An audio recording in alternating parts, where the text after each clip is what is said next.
comenzar, ¿no? Porque hay una pregunta, ¿cuáles serán los temas del día de hoy? Pues yo tuve el error el lunes pasado, doctores, de adelantar un tema que estaba fuera de su cronograma, me lo comí, hoy lo voy a reponer, que es parto prematuro.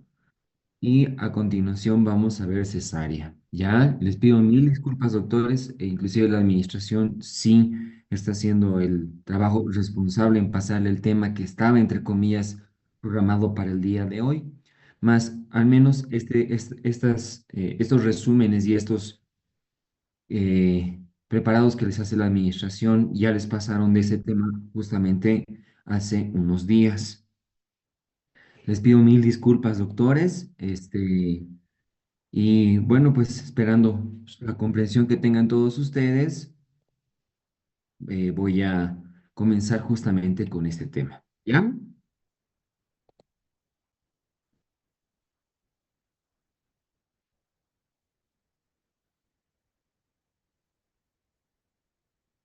Recording in progress. Tengan todos ustedes muy buenas noches, doctores. Vamos a comenzar con nuestros dos temas programados para el día de hoy. Nos toca llevar parto prematuro.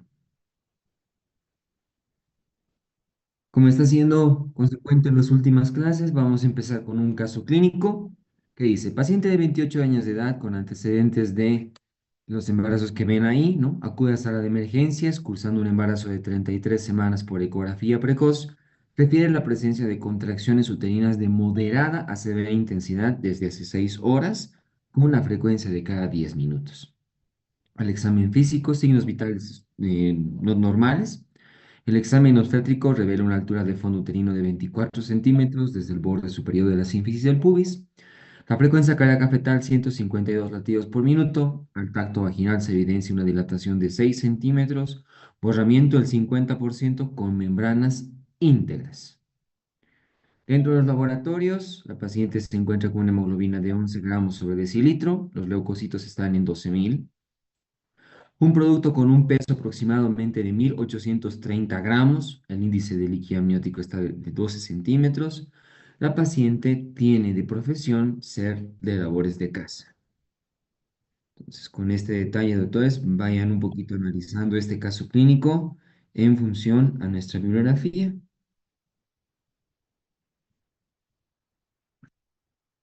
y les pido que no pongan clic en la pantalla.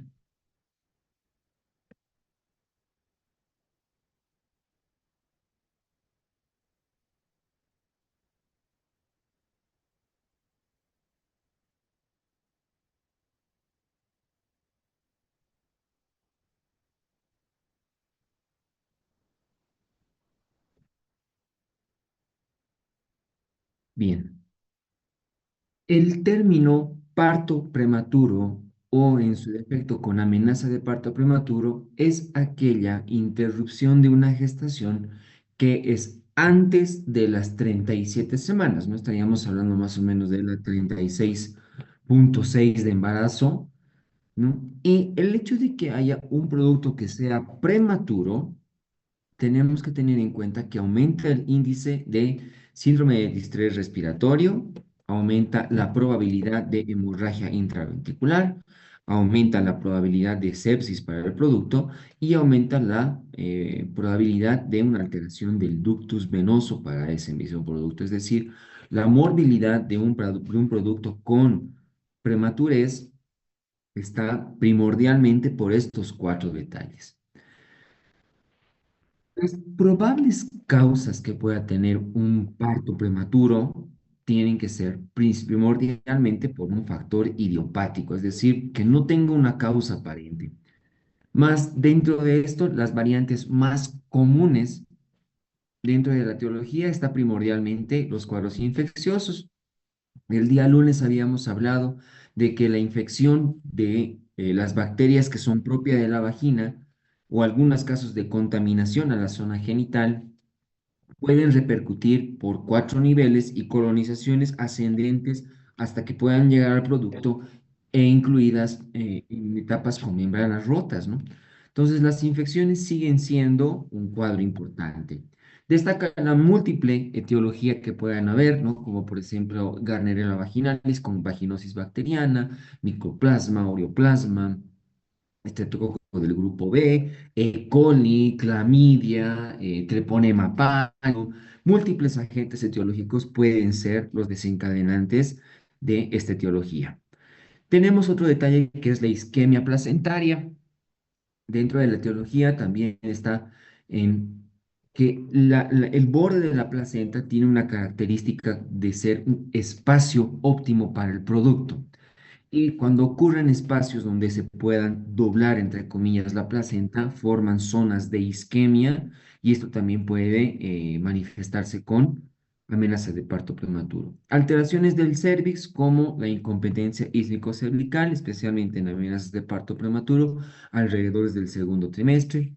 Factores de la sobredistensión. Aquí destaca el embarazo gemelar, porque el útero humano tiene más o menos una capacidad para albergar entre 4 a 4.500 que nos dice la radiografía como para un macrosómico. Y cuando se aumenta esta capacidad, el útero tiene la capacidad de reaccionar para una estimulación de parto.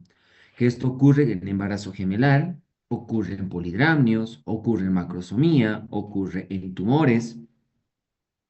Otro detalle está en la incompatibilidad de RH, especialmente cuando la mamá tiene el antecedente de ser RH negativo y que el producto sea RH positivo. O los datos de metrorragias, tanto en la primera mitad del embarazo como en la segunda mitad del embarazo, a predominio del segundo, ¿no? Estos cuadros pueden ser la etiología por las cuales la paciente pueda desencadenar contracciones uterinas en la edad gestacional que sea antes de las 36, de las 37 semanas. Para Ujú. realizar el diagnóstico, prácticamente es clínico el diagnóstico, ¿no? Quiere decir de que simplemente está en función a los síntomas que vaya a presentar la paciente y la edad gestacional, ¿ya? Si dentro de una fecha de última menstruación confiable nosotros constatamos de que la edad gestacional es menos de 37 semanas, sería un parámetro. Y si la fecha de última menstruación no fuera confiable, pues tenemos los parámetros ecográficos ya vistos en capítulos anteriores, ¿no? Para hacer una detección, teniendo en cuenta que la ecografía del primer trimestre es la que tiene mayor efectividad y mayor confianza con el diagnóstico. El que haya la presencia de contracciones uterinas sincrónicas con dolor que sean un umbral mayor al de las contracciones de Braxton Hicks en función a su edad gestacional es una de las partes para realizar el diagnóstico. Y el otro está en función a las modificaciones que va a tener el cuello del útero. Ya con modificaciones de 1 a 2 es parte para realizar amenaza de parto prematuro. La bibliografía que tienen actualmente dice que hasta 6 tendría que ser una amenaza de parto prematuro y a partir de 6 centímetros nos encontramos ya con un parto prematuro en curso. Entonces, la confluencia de estos tres detalles es lo que nos va a dar el diagnóstico de la patología. Una vez que realizamos el diagnóstico, el médico se enfrenta con un dilema en función Mi a hermana me dice, la prematurez de ese producto, ¿no? Entonces, el hecho de que sea prematuro y habíamos visto las múltiples complicaciones que pueda tener, aumentando su morbilidad y sus posibles secuelas a futuro. Por lo tanto, tenemos que tener un manejo inicial, tratando de extender ese embarazo, tratando de evitar que sea prematuro. Y para este detalle, lo que nos sugiere la bibliografía primeramente es la prevención. En pacientes con una cervicometría detallada, y al referirnos a la cervicometría hablamos de aquel cervix que estaba cortado menos de 25 milímetros o en su equivalente en metros 2,5. Son pacientes que pueden tener un chance mayor de desencadenar amenazas de parto prematuro. Entonces, en este tipo de pacientes con un cervix corto, la idea es administrar progesterona.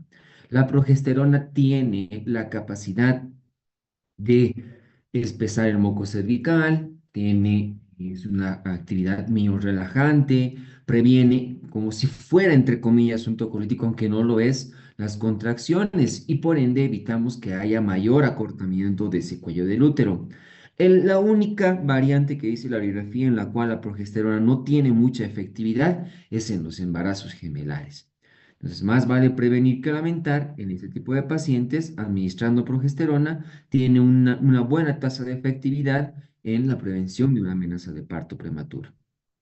Más ya que una vez hayamos tenido que una paciente se digo, estamos con el diagnóstico, lo ideal es siempre hospitalizarla. Y hospitalizarla justamente para valorar la frecuencia, uno de sus contracciones, pedirle estudios de gabinete, empezar con tratamientos que vamos a ver más adelante en función a los tocolíticos. Muchas de las veces se utilizan sueros en relación a los cristaloides, esto para diluir ligeramente la actividad que pueda tener la oxitocina. Aprovechamos también para realizar cultivos. Los cultivos que más nos interesan es estreptococo, podemos hacer de clamidia, podemos hacer de vaginosis bacteriana, de candidiasis, de múltiples agentes etiológicos. Como les decía hace un momento, la hidratación en aperturar una vía venosa a la paciente siempre coadyuva al tratamiento y hasta se puede utilizar tratamientos bajo sedaciones siempre y cuando no altere al producto, porque las pacientes que ingresan con la clínica y el programa de diagnóstico son pacientes que se encuentran ansiosas, desesperadas. Entonces, muchas de las veces se les ayuda para que inclusive puedan conciliar el sueño. Un detalle muy importante en función a la prevención o factores predictores para amenaza de parto prematuro se encuentra la dosificación de fibronectina fetal. Ya como habíamos visto la semana pasada, bueno, el lunes pasado, perdón, entre el corium y el amnio se sintetiza glicoproteínas y la más importante se llama la fibronectina, que es una proteína plasmática que nos fuera sugerente también de la posibilidad de amenaza de parto. Mas, sin embargo, ¿en qué tipo de embarazos está contraindicado, entre comillas, eh, tratar de apalear que se haya ese trabajo de parto? Es decir, mejor es más al contrario de que ocurra ese trabajo de parto prematuro, ¿no? Tenemos contraindicaciones absolutas como la infección instalada, es decir, una coriamionitis, el hacer tratamiento tocolítico tratando de extender ese embarazo, más al contrario, puede ser deleterio para ambos. Cuadros de hemorragia importante como en placenta previa o más aún en desprendimiento prematuro de placenta inserta, malformaciones muy importantes del producto que repercutan la vida para adelante, el óbito fetal, datos de sufrimiento fetal agudo, patología materna que sea de difícil control, como trastorno hipertensivo del embarazo y o patologías de base que tenga la misma, y una dilatación superior a 6 centímetros. Estas son contraindicaciones totalmente absolutas. Pero también tenemos contraindicaciones relativas, es decir, que una dilatación de 3 a 6 centímetros, una edad gestacional a término, entre comillas, o mayor a 34 semanas, donde ya tenemos la suspicacia de tener maduración pulmonar, datos de restricción de crecimiento intrauterino, LPM sin datos de infección y cuadros de hipertensión que no sean de severidad para para la madre. Teniendo en cuenta el manejo inicial y en qué pacientes tengo que contraindicar, tengo que tener en cuenta del uso de los tocolíticos. Los tocolíticos son los medicamentos que van a bloquear por diferentes acciones a las contracciones uterinas. Tenemos dentro de los fármacos los primeros que se empezaron a utilizar, como por ejemplo que son los beta-adrenérgicos. Dentro de los betaenérgicos, los más llamativos o los más utilizados son el fenoterol y la ritodina. Esta última era la que más se utilizaba. La dosis que nos sugiere la bibliografía al momento de utilizar betaadrenérgicos es de en infusión de 2 miligramos en una solución de 500 para bolo, o para infusión continua y una dosis de mantenimiento de 250 miligramos también en 500 mililitros. La desventaja de utilizar beta-adrenérgicos es que tiene las mayores reacciones adversas de todos los medicamentos tocolíticos, que es producir taquicardia materna, que puede producir edema agudo de pulmón. Esto es muy frecuente, que puede producir hiperglicemia en la madre y que inclusive puede presentar hipocalemia en la madre, además de tener complicaciones importantes para el producto. Por este detalle, es uno de los medicamentos que no se utiliza tanto ahora de manera frecuente. Otro medicamento tocolítico, aunque es no tan efectivo como tocolítico, pero lo sabemos bastante bien que tiene una actividad neuroprotectora y anticonvulsivante, es el sulfato de magnesio, ¿no? Los sulfatos. La dosis para amenaza de parto prematuro es cuasi similar a la que es de trastornos hipertensivos del embarazo para la prevención de convulsiones, que es el uso de 5 gramos de sulfato de magnesio diluido en una solución de 250 mililitros, esto en bolo, y la dosis de mantenimiento es 10 gramos en una solución de 500, ¿no? Para hacer más o menos a razón de 1 gramo por hora.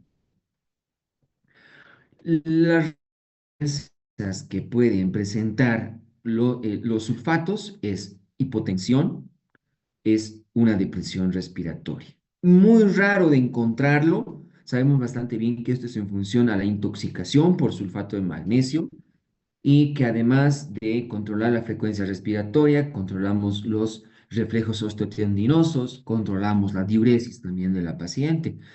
Si controlamos bastante bien, no deberíamos tener reacciones adversas importantes.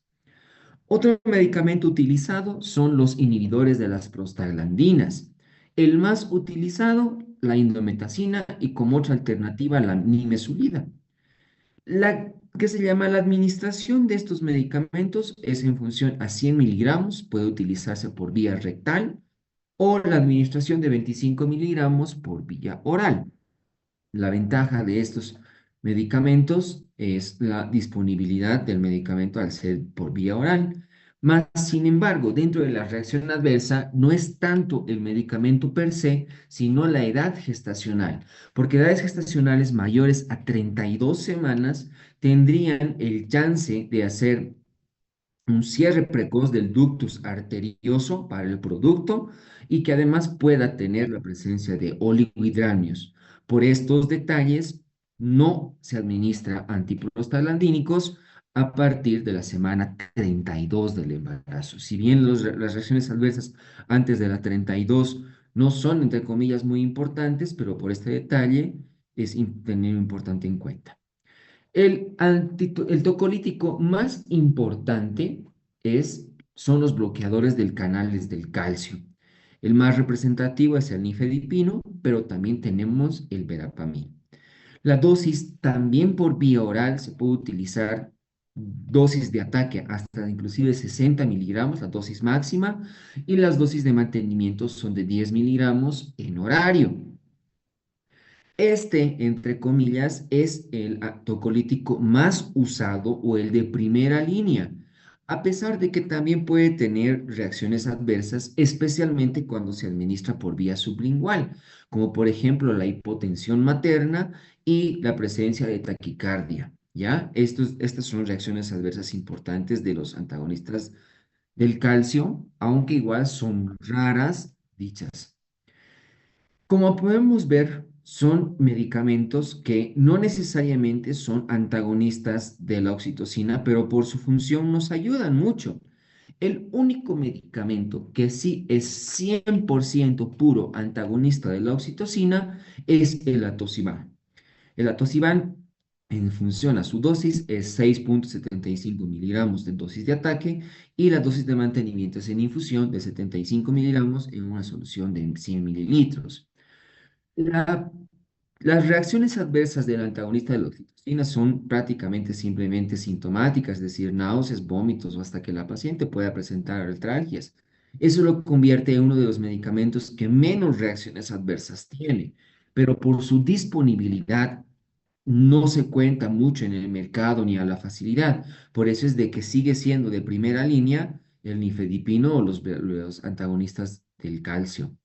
La bibliografía también refiere que podríamos utilizar nitroglicerina, aunque sus estudios no han demostrado tener gran relevancia para el manejo de una amenaza de parto prematuro. Dentro de las actividades que se hacen además para el manejo de una paciente con amenaza de parto prematuro, está en función a la maduración pulmonar, que la idea es administrar corticoides entre la semana 24 y 34. El esquema con betametasona es 12 miligramos intramuscular cada 24 horas por dos dosis, que simulando hacemos las dos dosis, 12 más 12, terminan siendo 24 miligramos de dosis final. Y la dexametasona es 6 miligramos intramuscular también, cada 12 horas por 4 dosis, que también hacen 24 miligramos de dosis final. Entonces, yo siempre recomiendo, bueno, digo, el memotécnico para la maduración pulmonar es el número 24, porque es la dosis final de cualquiera de los dos corticoides y además es la edad gestacional donde se empieza a administrar el corticoide. Si nosotros quisiéramos realizar pruebas de función de madurez pulmonar, aprovechando la amniocentesis, porque prácticamente es el caso más práctico para hacer amniocentesis en caso de parto prematuro, que es valorar la maduración pulmonar, podemos utilizar los test de Clemens, el test de lecitina esfingomielina, fosfatidilglicerol o el factor surfactante con albúmina, ¿no? Es lo que podemos realizar. No es sugerente el uso de antibióticos en una amenaza de parto prematuro. No se debería utilizar fenobarbital como para la prevención de convulsiones. Es mejor utilizar sulfato de magnesio. No se debería administrar vitamina K. No se deberían administrar hormonas tirotrópicas, ¿ya? Más al contrario, en relación a todo esto, para el antibiótico siempre deberíamos hacer un cultivo vaginal para que se justifique el uso de antibióticos, porque no se ha demostrado que el uso de antibióticos mejore la amenaza de parto prematuro. Y un detalle muy importante es de que las pacientes pueden beneficiarse de la posición de Trendelenburg, especialmente en aquellas con incompetencia ítmico-cervical, donde la idea de realizar la técnica, ya sea de Shidokar o de McDonald, que es la sutura en 4 puntos cardinales del cuello del útero con una sutura no reabsorbible para que se mantenga cerrado ese cuello del útero, donde igual la edad gestacional que más nos sugiere la bibliografía es entre las 12, 14, 16 semanas de embarazo, no más, por el gran riesgo de que se puedan romper las membranas. Entonces, se benefician mucho de la posición de Trendelenburg y el reposo absoluto, este tipo de pacientes, hasta que se tenga una edad gestacional importante. Un detalle muy importante es que siempre que se hace cerclaje cervical, son pacientes que tienen que hacerse cultivos vaginales frecuentemente para que haya la posibilidad de infecciones, ¿no? Y si no hay infección, es un cerclaje que se puede establecer ahí hasta prácticamente el momento del trabajo del parto, donde es el único momento que se puede retirar, ¿ya? O si la paciente tiene factores de riesgo para cesárea, una vez concluida la gestación, se disuelve ese cerclaje cervical.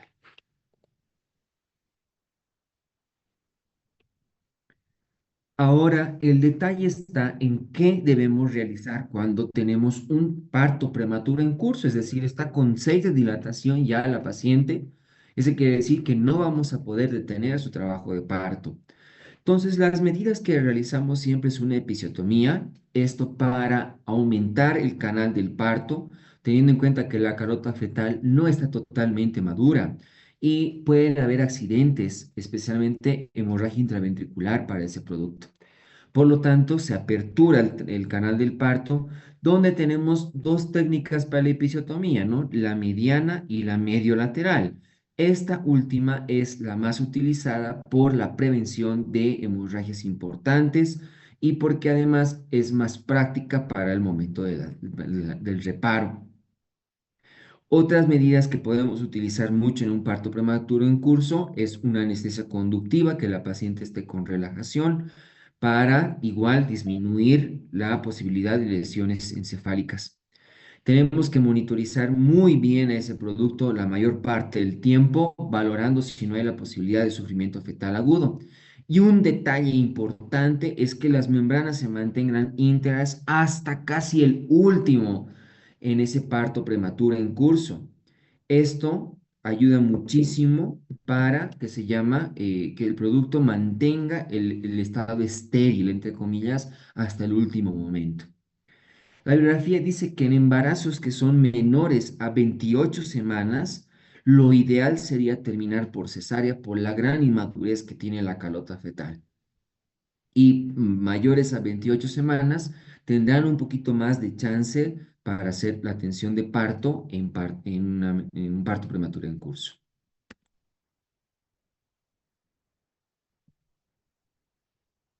Teniendo en cuenta este pequeño detalle sobre el tema, ¿no? Tenemos de nuevamente nuestro caso clínico. Tengo una paciente de 28 años de edad con antecedentes de gesta 2 y para uno. Acude a sala de emergencias, cursado un embarazo de 33 semanas por ecografía precoz. Tiene contracciones uterinas desde 6 horas. Al examen físico, signos vitales estables, el producto con 24 de altura de fondo uterino, al tacto vaginal es 6 centímetros, 50% de borramiento del cuello del útero, 6 dilatación y 50 de borramiento, las membranas están íntegras. No hay datos muy importantes en los laboratorios, el producto está con un peso de 1800, un índice de líquido amniótico de 12, la paciente es de profesión labores de casa. ¿Qué opinan, doctores?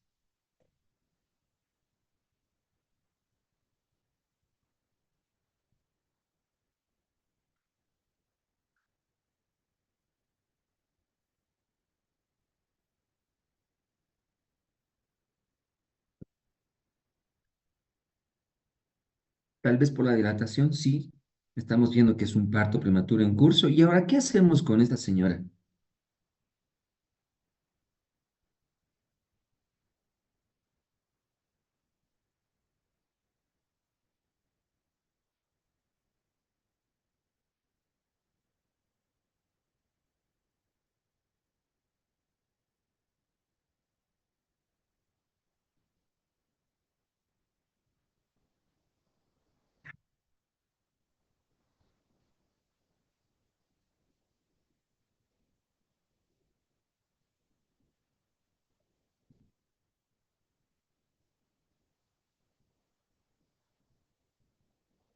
La edad gestacional nos permite la última semanita como para hacer maduración pulmonar. Muy bien. Alguien dice, ¿no? ¿Hacemos inducción del parto vaginal? Y algunos dicen empezar a utilizar tocolíticos.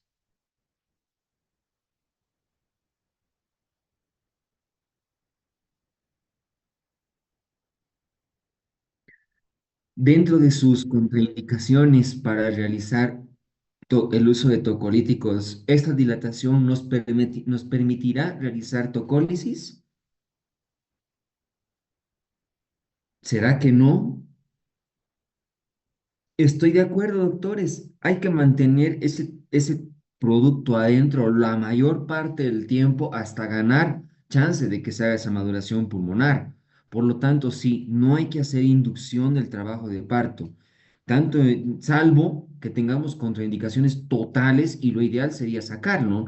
En este caso no tengo datos de infección, no tengo datos de malformaciones, las membranas están íntegras claramente, aparentemente no hay patología materna, ¿no? Entonces, si bien la dilatación me dice que es un parto prematuro en curso y lo más probable es que no voy a poder detenerlo, pero asimismo no hago inducción del parto. No debería ser inducción del parto.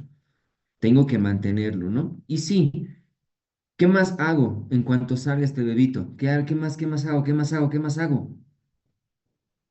Se va a salir este bebé, es lo más probable. Y con ese peso que tiene, no es necesario que llegue a 10 de dilatación para que se salga. Probablemente con 8 ya se vaya a salir.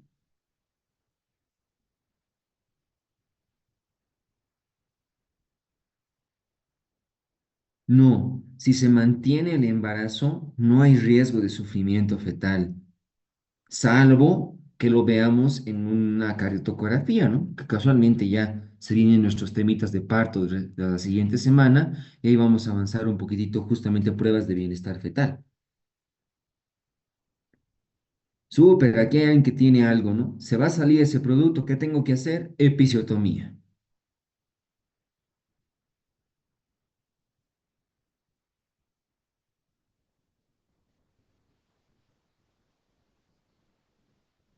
No puedo hacer cerclaje, la edad gestacional no me lo permite.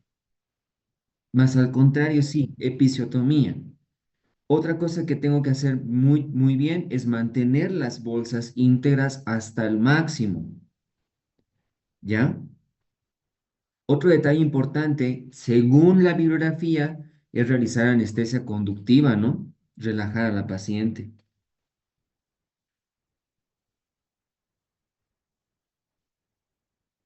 Interesante, ¿no? Nuestro casito.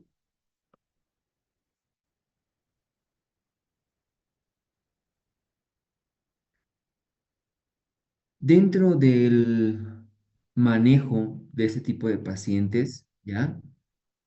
Eh, para mejorar la oxigenación, que eso también lo vamos a ver la siguiente semana, el decúbito lateral izquierdo ayuda mucho, ¿no?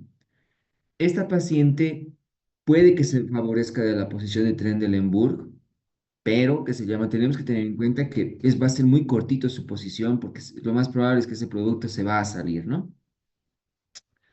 Bien, doctores, interesante nuestro caso, así que vamos a empezar con nuestras preguntitas. Ustedes son dueños del chat, así que empecemos. ¿Cuál es el marcador bioquímico más utilizado para predecir riesgo de parto pretérmino? ¿El PCR, el estriol en saliva, lactato deshidrogenasa, fibronectina fetal o la prolactina?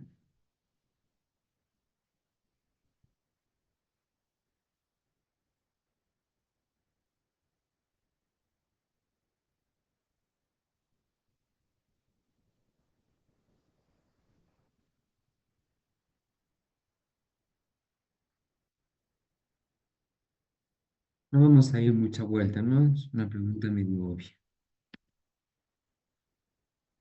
La fibronectina fetal. La fibronectina fetal en secreción cervical es un marcador altamente sensible para la predicción de parto pretérmino si se detecta entre las 22 y 34 semanas de gestación. ¿Ya? Aquí tengo el errorcito, es D, ¿no? Está bien, es fibronectina fetal, doctores. ¿Cuál es la longitud cervical por ecografía transvaginal que se asocia a alto riesgo de parto pretérmino? 4 centímetros, entre 3 y de 3,5 centímetros, menos de 25, de 2,5 centímetros, entre 30, digo, 3 y 2,5 centímetros o menor a 3,5 centímetros.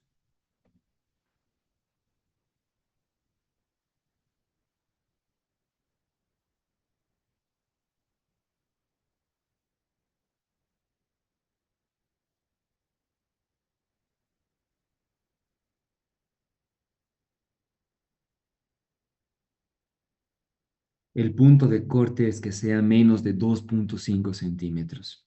Una longitud cervical menor de 2,5 centímetros o su equivalente 25 milímetros antes de las 24 semanas de gestación se asocia con mayor riesgo de parto prematuro espontáneo. Pacientes con factor de riesgo de haber tenido un parto prematuro siempre se tiene que realizar cervicometría. ¿Cuál de los siguientes corticoides es utilizado para la maduración pulmonar fetal en amenaza de parto prematuro? Prednisona, hidrocortisona, dexametasona, fludcortisona o cortisona como tal.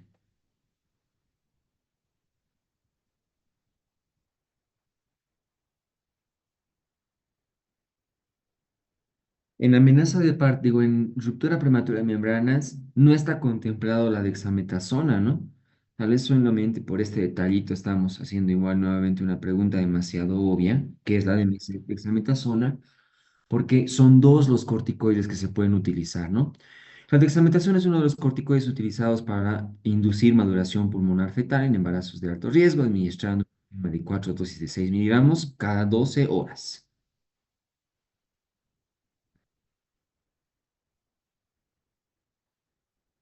¿Cuál de los siguientes medicamentos es un inhibidor de la prostaglandina sintasa usada como tocolítico? La ritodrina, el nifedipino, el atosiban, el sulfato de magnesio o la indometacina.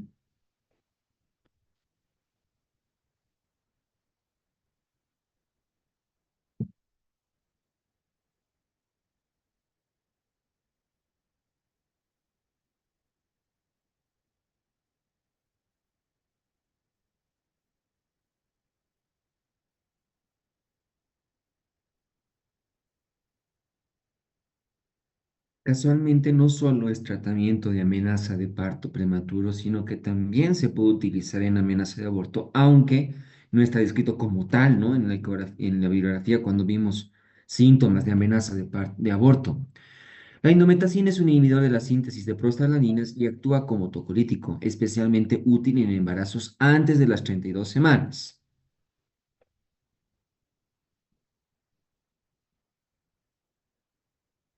¿Cuál es la complicación neonatal más frecuente asociada a parto pretérmino, hipoglucemia, displasia broncopulmonar, asfixia perinatal, enterocolitis necrotizante, hemorragia intraventricular?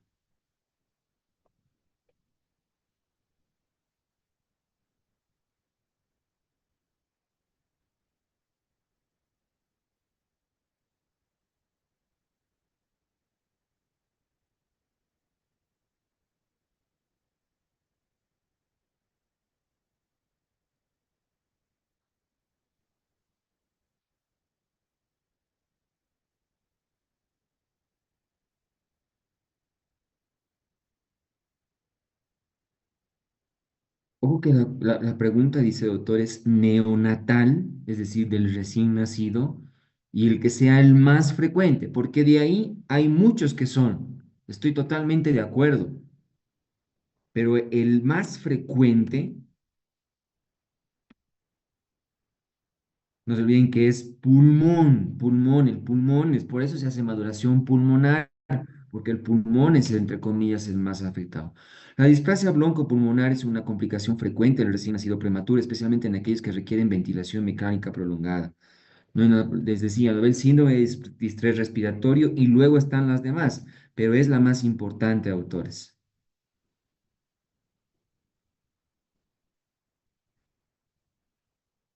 ¿Qué efecto adverso puede presentar el uso prolongado de indometacina en el feto? Anemia fetal, hiperglucemia, hipoplasia pulmonar, cierre precoz del conducto arterioso, perdón, o microcefalia.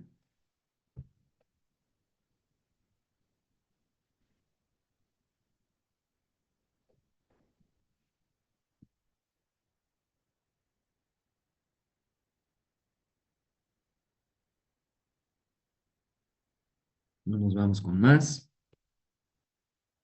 Cierre precoz del conducto arterioso, del ductus arterioso, ¿no? El uso prolongado de indometacina como tocolítico puede inducir el cierre prematuro del ductus arterioso fetal, especialmente después de las 32 semanas.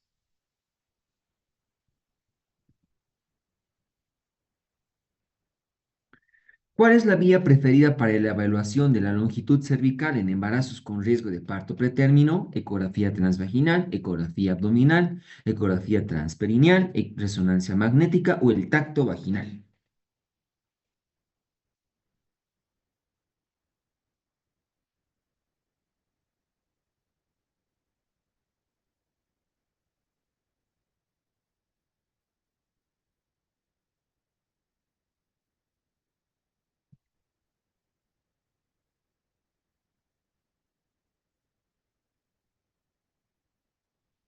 No es que no, se puede realizar en ecografía abdominal, pero la presentación suele no dejarnos ver y medir bien el parámetro del cuello del útero.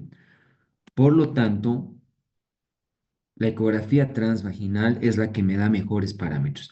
La ecografía transvaginal es el método más preciso y reproducible para medir la longitud del cuello del útero en embarazos con riesgo de parto pretérmino.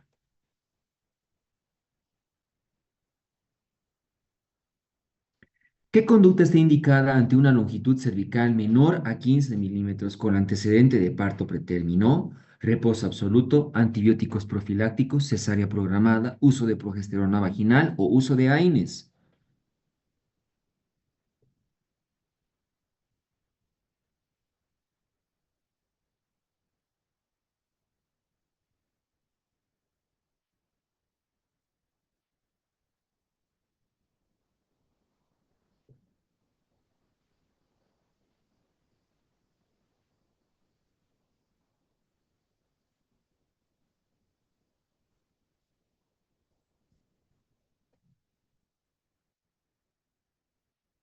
El medicamento que se utiliza es la progesterona y la mejor vía de administración, según la bibliografía, es la vaginal.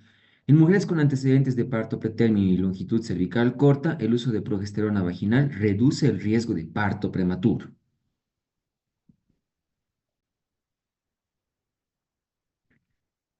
¿Cuál es el principal efecto adverso materno del uso de betamiméticos como tocolíticos? Hipotensión, taquicardia, hipoglucemia, fiebre o hipocalcemia.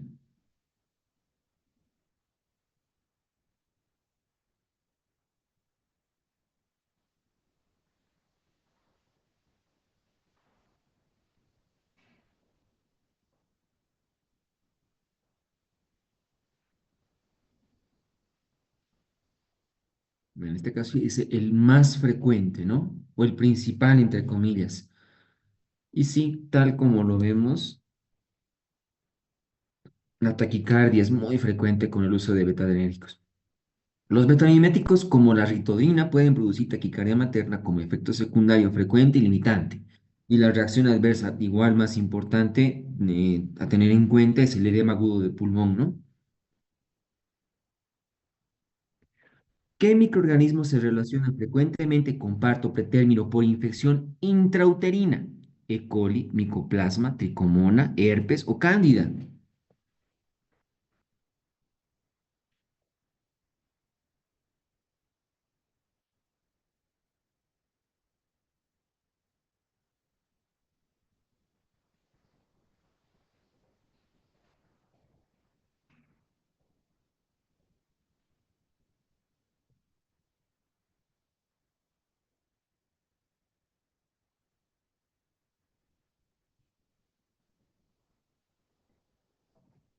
La variante para esta pregunta, doctores, por si acaso, es que es una infección intrauterina. Estamos hablando de una infección que ocurre raro, entre comillas.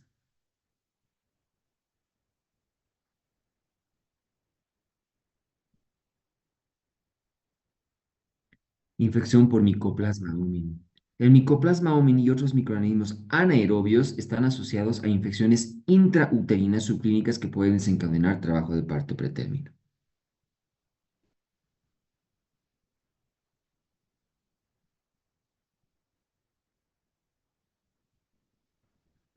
¿Cuál de los siguientes no es un efecto colateral frecuente del uso de nifedipino como tocolítico? Cefalea, hipotensión, hiporreflexia, taquicardia o rubor facial.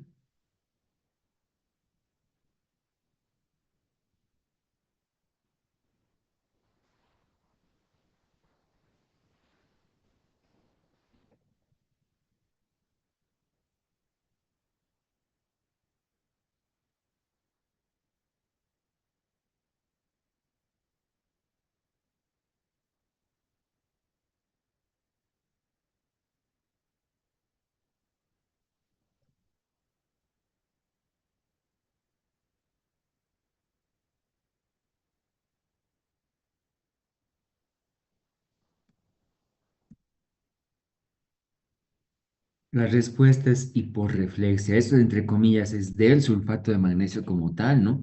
Muchos dicen hipotensión. No, sí puede producir hipotensión porque al final de cuentas es un antihipertensivo el nifedipino. El nifedipino puede causar hipotensión, cefalea, taquicardia e inclusive rubor facial. De todos modos, la hipotensión como tal es por la uso indiscriminado, entre comillas, del nifedipino. ¿Cuál es el efecto adverso más grave del uso de sulfato de magnesio en la madre? Hipoactividad fetal, rubor facial, parálisis muscular, depresión respiratoria y náuseas. O náuseas, perdón.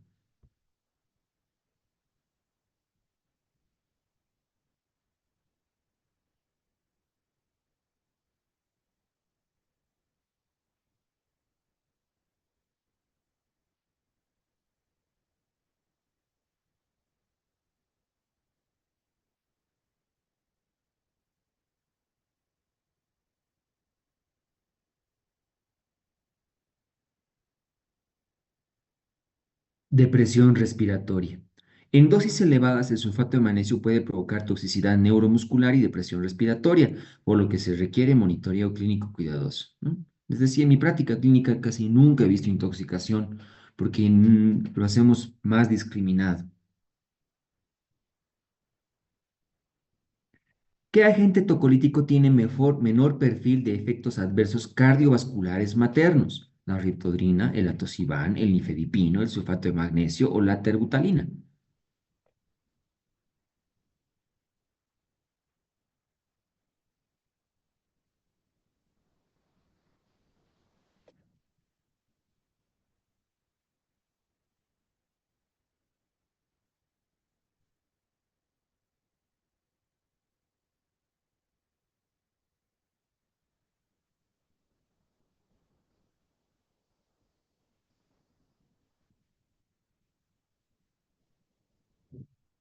El atosibán, ¿no? Prácticamente es náuseas, vómitos y algunos escalofríos. El atosibán es un antagonista de los receptores de oxitocina. Tiene tolerancia materna con menos efectos cardiovasculares en comparación que los betamiméticos, que inclusive el sulfato de magnesio y hasta el nifedipino.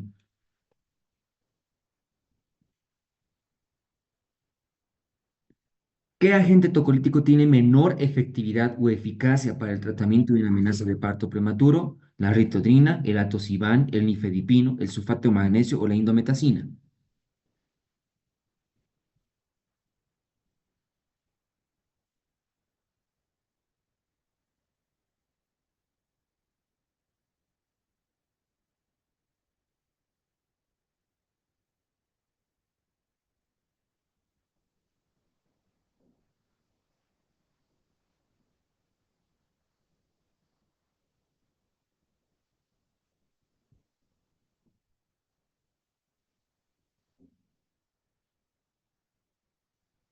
La respuesta es el sulfato de magnesio.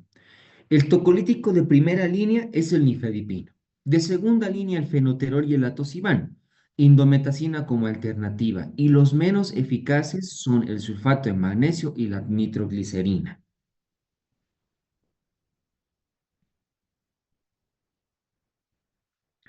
Una de las siguientes no es una medida aconsejada en el tratamiento de un parto prematuro en curso. Anestesia de conducción, episiotomía, amniotomía, monitoreo fetal estricto o referencia materna.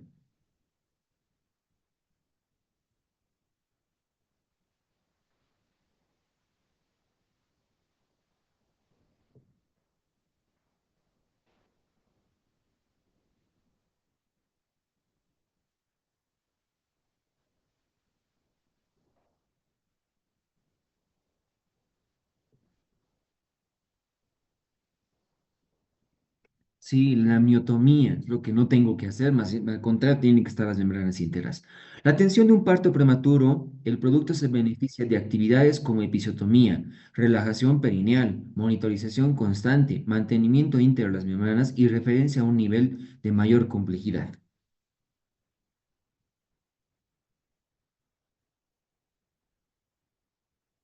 El surfactante pulmonar es secretado por ¿qué tipo de células? Neumocitos tipo 1, neumocitos tipo 2, célula totipotencial pulmonar, epitelio bronquial o la betametasona.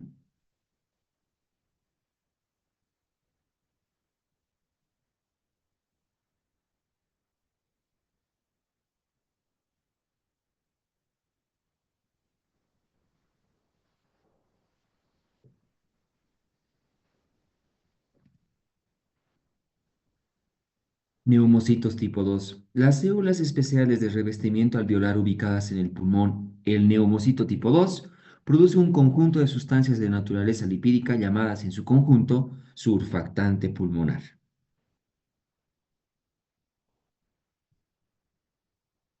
El antagonista selectivo de la oxitocina usado en el tratamiento de amenaza de parto prematuro se denomina ritodrina, atosibán, nifedipino, sulfato de magnesio o indometacina.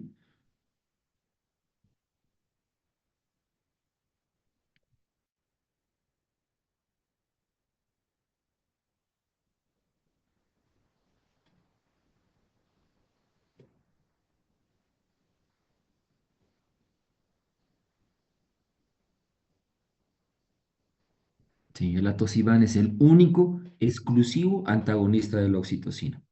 El antagonista competitivo del receptor de la oxitocina, ¿no? Atosiban, el cual ocupa los receptores para esta hormona en la membrana de la célula muscular.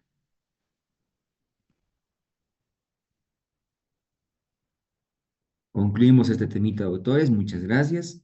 No se despeguen y ya nomás pasemos.